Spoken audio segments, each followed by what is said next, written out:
The life of Mario's brother Luigi is defined by the number 2.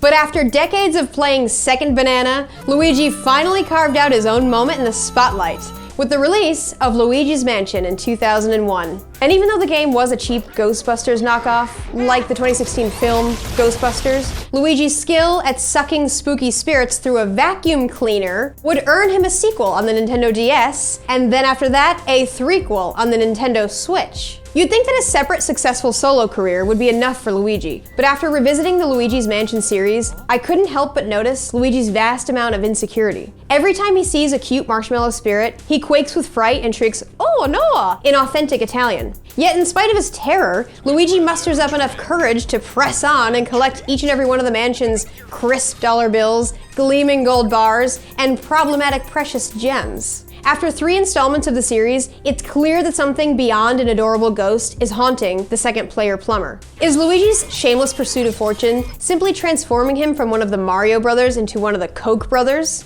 Or is Luigi paralyzed by an inferiority complex that greatly discounts his above-average penis? No matter which way you measure it, Luigi's Mansion is bankrupting Luigi's soul.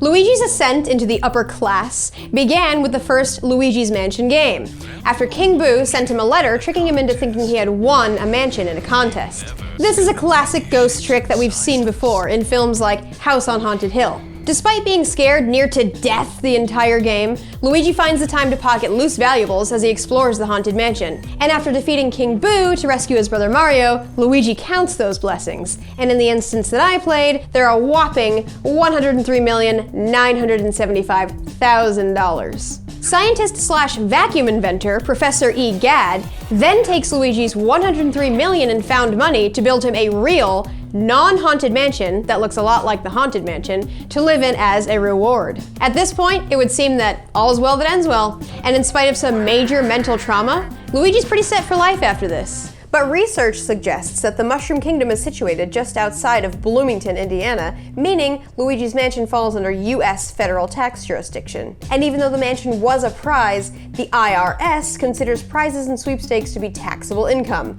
Like when Oprah gave away a bunch of free cars that actually cost $6 grand a piece. So even though a free mansion seems like a fair reward for saving his brother's life, Mr. Luigi still is going to owe Uncle Sam $38,470,750 for the property. Entrusting a Dyson enthusiast with tens of millions of dollars to build you a new mansion, only to wind up indebted to the government to the tune of an additional $40 million, may seem out of character for a working-class plumber. But Luigi appears to be a classic victim of sudden wealth syndrome, which psychologist Stephen Goldbart identifies as the stress, guilt, and confusion that often accompanies a giant windfall. As his financial troubles continue to mount, Luigi's surely going to wish that he was the one trapped inside a painting, if only to evade the collections agency. The invisible costs of owning a mansion are brutal and can easily place you into crushing debt. Luigi would know this if he had taken a lesson from the famous rapper 50 Cent. In 2003, 50 purchased a 52-room, 50,000 square foot mansion from Mike Tyson for $4.1 million. But after discovering how much money it cost to keep the damn thing from dilapidating into a pile of bricks and ash, after 12 years on the market, Cent was able to finally sell the place at a loss for $2.9 million. Keep in mind, 50 Cent was spending $70,000 a month to upkeep the home the entire time. Let's consider the essential ownership costs of Luigi's $103 million mansion.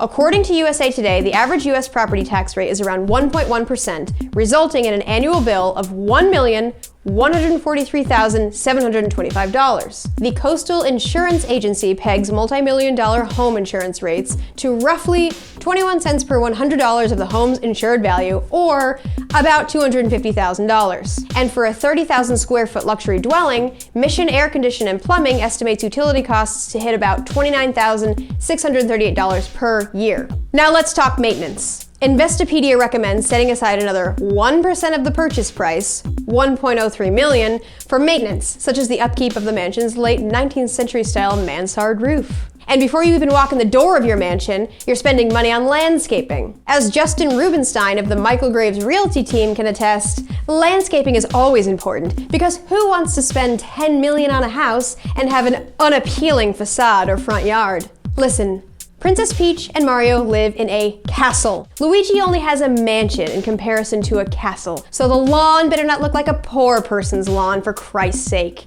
Pegging Rubenstein's estimate of landscaping costs to 1% of the estate's value, that's a cool $1,039,750 just to keep the trees and shrubs looking healthy and spooky. What else? Mansion Global recommends 20% of the purchase price for home furnishings, another $20.8 million. Add in another 20 grand for a closet's worth of denim overalls, plus lowball 100 grand estimate for disaster insurance should Bowser walk into the side of the house again instead of using the front door. Now you're looking at a grand total of $24,413,113 in sunk costs just to move into this damn free mansion. If Luigi had just talked to 50 Cent for 10 minutes, he would have known all this.